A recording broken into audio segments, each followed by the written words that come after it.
পাহাড়ের সৌন্দর্যটা আসলে কখনো বলে বোঝানো যাবে না। এই যে পাহাড়ের উপরে সিএনজিতে করে যাওয়ার সময় আদিবাসীদের যে দেখা যাচ্ছিল, এটা অপরূপ সুন্দর দৃশ্য। এটা নীলাচল। কিছুদিন আগে আমি মেঘালয় গিয়েছিলাম। তারপরে এটা নীলাচল। পাশাপাশি ২ টা জায়গা। নীলাচলটা কিন্তু অনেক সুন্দর। আমি যতগুলো জায়গায় ঘুরেছিলাম বান্দরবনে, আমার কাছে সবথেকে বেশি নীলাচলটা ভালো লেগেছে।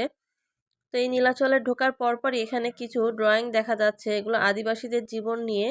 তো তাদের জীবনের প্রতিটা জিনিস এখানে ফুটিয়ে ওঠানো হয়েছে। এই যে এখানে কালার করা এবং কালার ছাড়া ছিল। তো সাবামণি এখানে দাঁড়িয়ে বলছে, এটা কেন কালার করে নাই? ও ওটা নিয়েই গবেষণা শুরু করেছে। দেখুন ড্রয়িংগুলো কত সুন্দর করে তারা ফুটিয়ে তুলেছে তাদের জীবনযাত্রা সম্বন্ধে।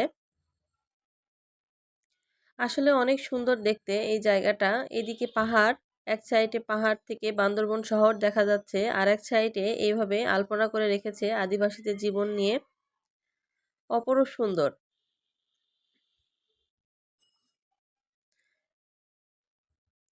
আমরা হাঁটতে হাঁটতে অনেকটা উপরে চলে এসেছিলাম। আসার পরে এই যে পাহাড়ের উপরে, এটা আদিবাসীদের পিঠা ছিল লাল চাল এবং কালো চাল দিয়ে। এটাও কিন্তু অনেক মজা ছিল। এটার আমি একটা রিল ছেড়েছিলাম। তো অনেকেই সেখানে এই পিঠাটার সম্বন্ধে অনেক কিছুই জানতে চেয়েছিলেন। তো এই যে সেই পিঠাটা, আসলে এটার কোনো তুলনা হয় না। আমি এটা ফার্স্ট টাইম ট্রাই করেছিলাম। তো আমার কাছে খুবই ভালো লেগেছিল। ওইটা কালো চাল ছিল, আর এই যে এটা লাল চাল বানাচ্ছে। এটা আদিবাসীদের ঐতিহ্যবাহী পিঠা। এটা খেতে কিন্তু অনেক টেস্ট ছিল। আর এই যে এখানে সাবামণি আবার ডাব খাচ্ছিল। এটা পাহাড়ি ডাব। আর এই পিঠাগুলো অনেকে জিজ্ঞাসা করছে পিঠাগুলো আসলে কত করে নিয়েছিল। পিঠাগুলা 30 টাকা করে নিয়েছিল এক একটা, কিন্তু অনেক টেস্ট ছিল। আর এই চালগুলা তারা বিক্রি করছিল, এগুলো 200 টাকা করে প্যাকেট বিক্রি করছিল।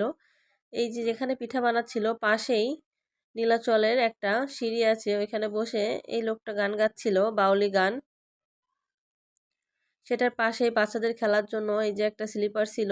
তো এই যে এটা কিন্তু অনেক উঁচু। সাবামণি এই যে ভয় পাচ্ছে, সে নামছে আর নিজের পা দিয়ে এটা এটা ধরছে যে আমি পড়ে যাব। আসলে এটা অনেক উঁচু ছিল, সে খুব ভয় পাচ্ছে। তো এটা শেষ করে আমরা আবার হাঁটতে শুরু করেছি। এই যে এটা বান্দরবনের নীলাচলের বেশ অনেকটা উপরে, ভিতরের দিকে এই জায়গাটা। এই জায়গাটাও কিন্তু অনেক সুন্দর ছিল। এখান থেকে পাহাড়টা মাশাল্লাহ অপরূপ সুন্দর লাগছে। বান্দরবন শহর এবং পাহাড়, এটা মেঘের উপরে। আসলে অনেক সুন্দর। দেখুন আসলে এটা বলে বোঝানো যাবে না এটা যে কতটা সুন্দর। এই যে এরকম জায়গায় 1 কাপ চা হলে আর কি লাগে। আমি এখানে বসেছিলাম পাহাড়ের উপরে। তো এখানে বসে আমি 1 কাপ চা নিয়েছিলাম। মাশাল্লাহ অপরূপ সুন্দর দৃশ্য।